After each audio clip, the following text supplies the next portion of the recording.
Alright, so what do you do when your cat eats your homework? Which is what happened. I took my mask off of my lovely mold and set it in front of the air conditioner to dry, and my cat decided to knock it down and play with it. And so this is what I am left with. So what do? Right?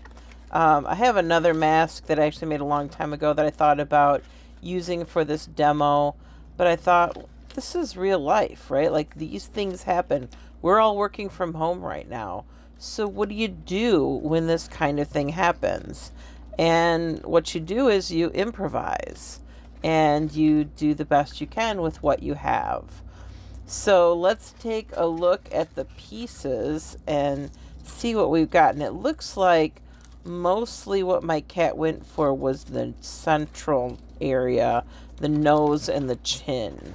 Yeah, so we're going to assemble this together and recreate a face, and we might just work with what we've got, because that's what you do. All right, when life gives you lemons, you make lemonade. So I am going to be working with various glues. I'm definitely going to be using my art glitter glue. I might use my Fabrifix too. I'm settling on these two because they dry pretty fast. I really want to stick to my art glitter glue if I can though, because this is a silicone based glue, and if any of it kind of shows, it will give me kind of a rubbery surface, and that's not going to paint very well. So I'm going to start reassembling this mask as best I can. So I'm trying to figure out where parts were. All right. Get a little glue down and start to reassemble the mask. So I will do some of this with sound off, and some of this I will talk through.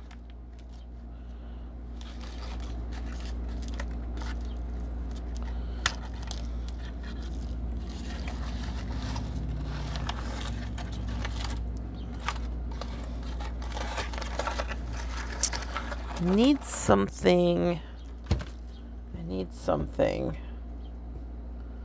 for this to sit on. I need something round. I threw away my ball of bags.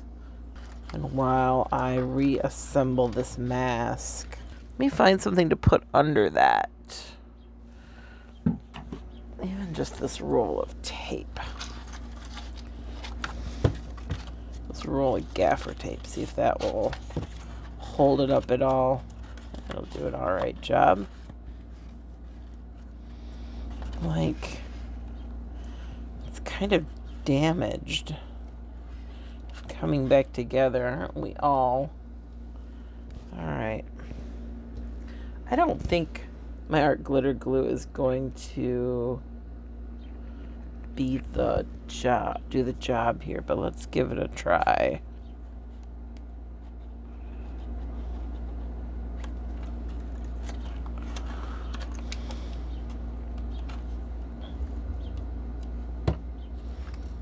And of course, if you have Elmer's or wood glue or whatever, right, use what you've got. I'm going to switch to the silicone glue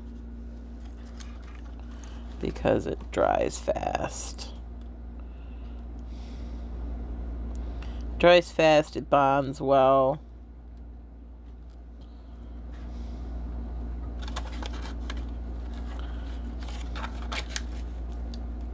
There we go. Elmer's, if that's what you've got, or glue stick. Glue stick might not be strong enough for this. Like little black cat hairs in here too. Tell me of who was the master of destruction here.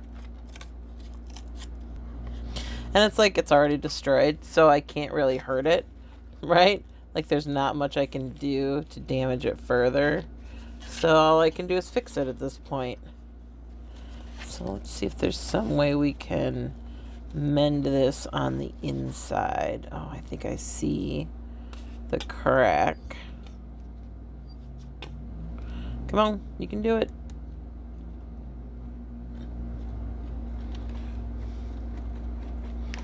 So I'm just going to put copious amounts of glue in there and kind of squish it together.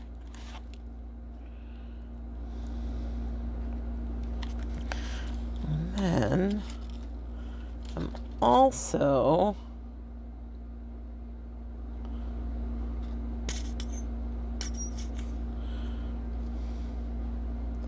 because now this is the weak spot, right? Like this is my weak area. So I'm gonna take some of these scraps. I have no idea where all these little scraps came from, but I'm gonna use some of them to kind of fill this in and strengthen this bond.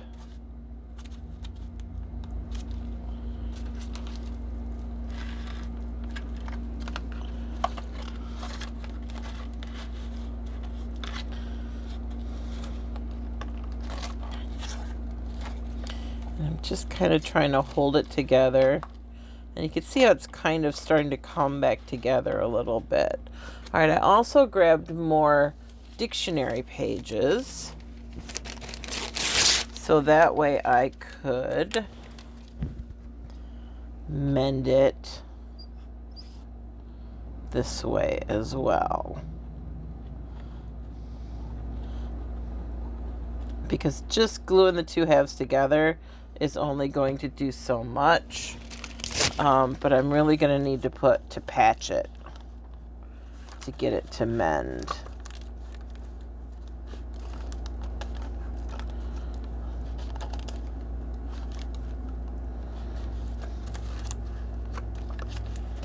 And again, you just, you do what you have to. And you get it together.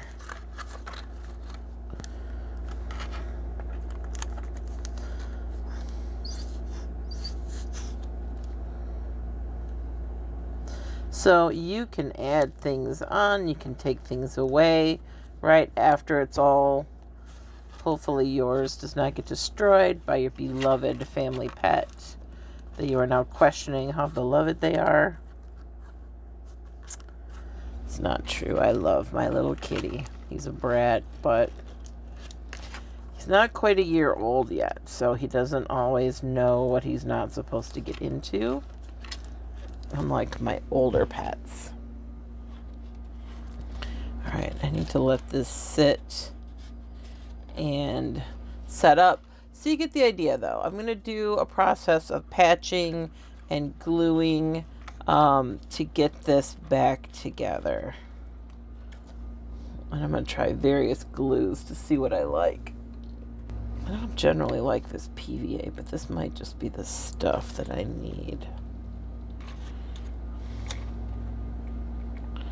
Because it's so watery.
See how once it starts to go together, oops, sorry, you're out of frame. See how once it starts to go together, I can start to see some holes and where some of that stuff may have come out of. And so I can start to see, right? Like as I'm starting to piece it together, it makes more sense how it's supposed to go together. And then I can, you know, generously apply glue. I never thought I would like this super watery PVA, but I guess it has its purposes. And it's, again, this is stuff I got this on Amazon, and I was never happy with it. I usually use PVA for bookbinding, and I want a thicker glue for that. And this is really, really thin. So I wasn't sure I was ever going to use it, but it's about the consistency that you would use for the glue paper mache method. So it's actually working out really well for that, because I can just kind of brush it on and brush my pieces down. I would recommend using an old paintbrush that you don't ever want to use for paint again if you're going to do this, because this will really mess up your brush. You'll never completely wash all of that glue out, and it will always be a little weird after that. This feels like this eyebrow. See how that's got like a ridge? I don't know if you can see that, but it's like in a weird shape, and I'm not liking that. I think that's where some of this filler came from that popped out. So I might plop some of that in there and then cover it over with some book page. So give yourself plenty of time for mistakes to happen. Don't just assume, oh, I'll get this done in one day and this done in another day, because sometimes these kinds of things happen. You know, your kid decides they want to help, or your husband helpfully, not so helpfully moves things and it gets knocked off the table. Or, right, like we're all working from home. We all have the challenges of working from home. So make sure you're giving yourself enough time to work with those potential challenges. Of course, we can't foresee every possible mess up, right? We can't foresee every possible mistake, but we can try to mitigate what, might happen. Now, I did only plan on this going down to the nose, so I don't know if I'm really worried about, oh, I'm out of frame again, sorry. I was only planning on my mask going down to the nose, just for the sake of time. So I don't know if I'm going to worry about any of this other stuff. Look at this. That is clearly chewed away. Rude. What a rude cat. But as I was watching it, I noticed that my face was a little off kilter, so, Oh no, I'm getting glue all over this gaffer tape. Ooh, this is not my gaffer tape. It's my partner's. I should move this onto something else. I say, and then I keep gluing.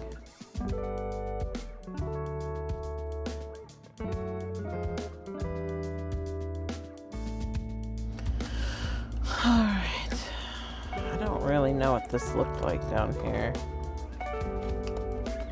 Does it need to come together? Oh, look at how that fixes it. See, when you start to kind of pull, it'll feel like, oh, I'm pulling it too much, but really I'm not. In pulling it, see how it's kind of flat, and then when I pull it together, it kind of rounds the face out and fixes a lot of things. So I think I do have to fix that there.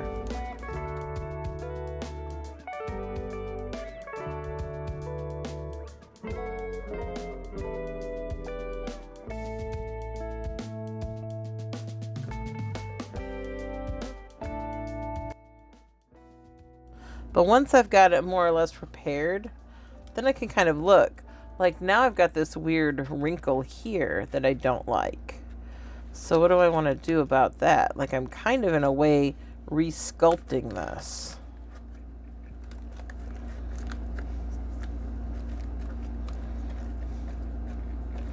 So I can push and pull and move things around until it's where I want it to be. And the reason I said, try to plan ahead for this kind of stuff is because, now I need more drying time. This isn't as wet as it was when it was fresh, but it's still pretty damp. So it's going to need a little bit of drying time. And it's going to need a little bit of time to set up. And some of these areas, after they set up, even once you go through it the first time, you might decide, oh, this area is kind of flimsy, so I need to add some more paper here, or this is kind of too stiff, I need to take some things away. So, be prepared. Just try to be prepared. Try to give yourself plenty of time to work on this. Don't feel like it's going to be a 1 day or a 2 day kind of thing. Drying time takes a long time. Okay, I'm pretty happy with this, actually. So, I feel like I fixed him. What do you think? Or her. Or whatever. Okay, now I have to deal with the fact that I got glue all over this gaffer tape. Oops. Again, not my gaffer tape. So, probably shouldn't have used it for my support. It was the first thing I saw in frame. Okay. I'm going to set this up in front of the air conditioner in my studio now, instead of out in the common area of the house. And I am going to let it dry. And there we go. Gaffer tape. Problem solved. You saw nothing. Don't tell my partner that I got glue all over his gaffer tape. You saw nothing. We're in this together, you and I. You saw nothing. It's perfect. Perfect and fine, and no one will ever know that I got glue all over it. Right? Right. Okay. Now, I'm going to let this dry. Maybe on something I don't care if it gets gluey. And I'm going to let that set up, and then I will come back and shoot the video that I thought I was going to shoot today. All right, I'll be back. So, here's my mask. You can see I fixed it up a little bit, got it sort of back into shape. It's a little sticky still, but it's workable. Now things did shift in repair. You can see kind of the bridge of my nose actually kind of shifted over here a little bit. That's okay. I can work with that. So the eyes that I'd drawn in, transferred a little bit on the inside. It was just the marker, kind of dissolved a little bit and transferred onto the inside of the paper. And so I poked holes in the centers to see if those would work. And this eye hole will not. It's just too far over, I think, for where I want it to be. So I'm going to kind of redraw them and see what I have. So this one I think is okay. This eye hole can be kind of in this area. This eye hole needs to be over a little bit, but man, this nose ridge moving over really kind of did a number. But I think those are going to be my eye holes. I think that's what I'm gonna try to cut. So wish me luck. So I've cut holes. So I can get in here with my scissors. And this is maybe the use for a sharp craft knife. Now be careful when using one of these, but this might be a use for this. So let me kind of cut through some of these layers.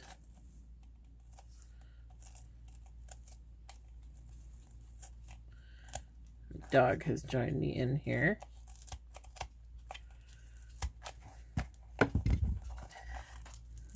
Okay. Just gonna kind of gently pull out some of these layers.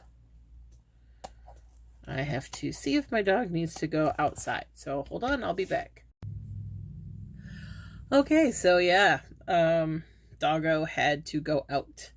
So, and then I got playing with this and I cut out the eye holes and I started laying out some of my idea here. And then it occurred to me I should turn on the camera because this is a demo. This isn't a piece of art that I'm just doing for me. So, anyway, these things keep turning into actual art projects and not just demos for y'all. I'm just saying.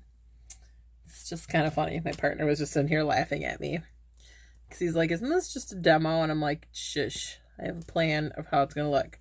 Okay, so my inspiration. So you want to think about how you are going to decorate this at this point. Are you going to paint it? Are you going to draw on it? Are you going to cover it with feathers? Are you going to have beads hanging off of it? What is your plan exactly? And so I kind of had this idea of like carnival kind of mask, like an Italian Venetian kind of thing. So there's something theatrical about that. So I like the idea of the dictionary page kind of popping through a little bit here and there. And then I have like, y'all, I have so many buttons. It's not even funny. I have this huge button collection. So then I thought, well, why not use some of these? So my idea is that I'm going to glue down a bunch of buttons. So like pink for the cheeks. Let's kind of get that in place. Little pinks, little cheeks, little pinky cheeks. And, oops, again, I'm sorry, knocking my camera around. So again, I'm using my silicone Fabrifix for this. And then the face is going to be white. I was thinking like clown white, you know, like clown faces are. I have bunches and bunches of buttons. So this should not be a problem.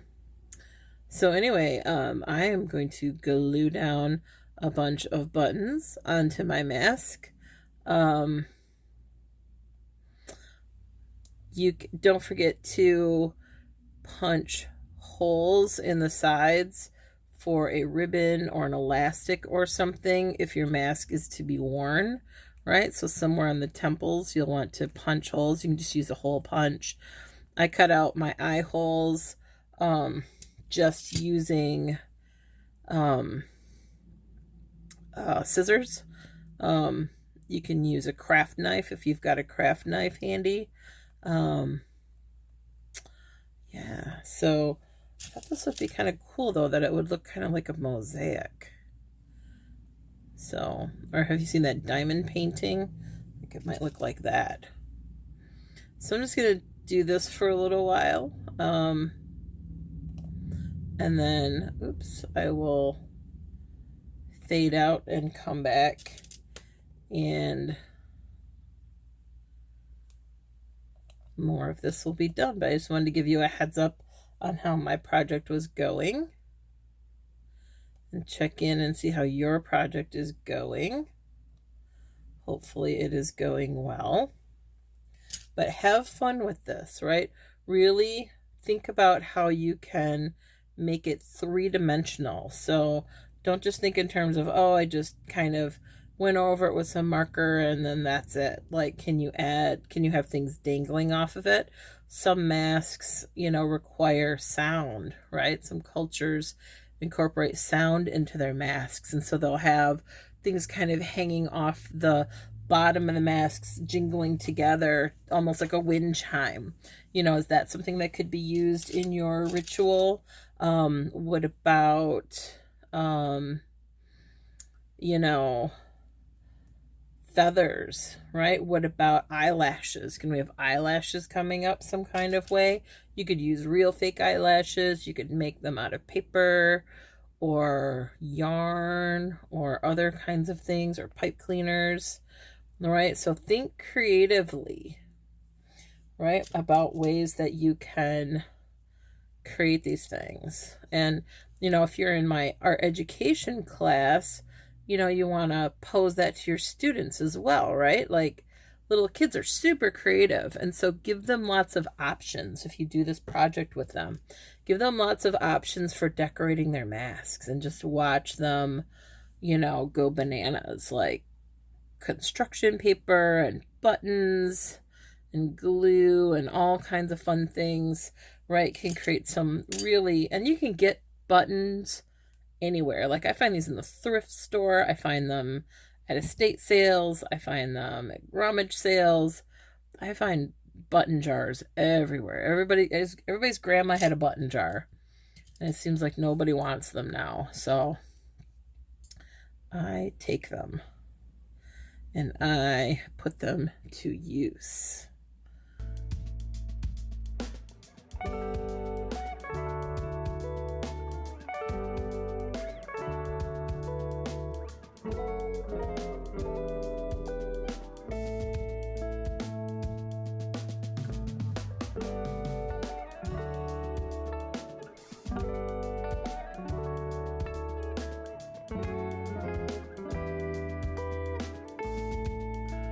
So I think you can see where this is headed.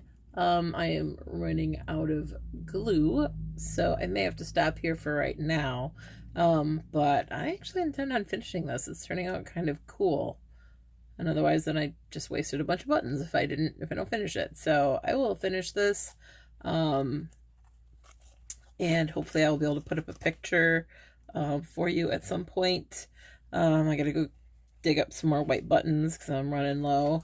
This thing is really getting heavy. That's something I want to think about too, with all the things that you're putting on it. Like, how heavy is your piece getting? I think it'll be okay, but probably this would be more to be, rather than worn, it would be something that would be on a stick. And so, for your finished piece, like, think about, could I mount this on a stick, right? That's another option. I may still put eyelashes on it. I may put lace around the edge. But I just wanted to give you an idea of kind of where I was going with mine, and how that was looking. It's just an option. Again, you can paint yours, you can collage on top of it, you could assemblage on top of it. Use the skills that you have learned so far. Right? Think about all of the projects that we've had so far and how you can incorporate some of those skills into this project. All right? And above all, have fun with it. All right? I will see you in the next video. Bye.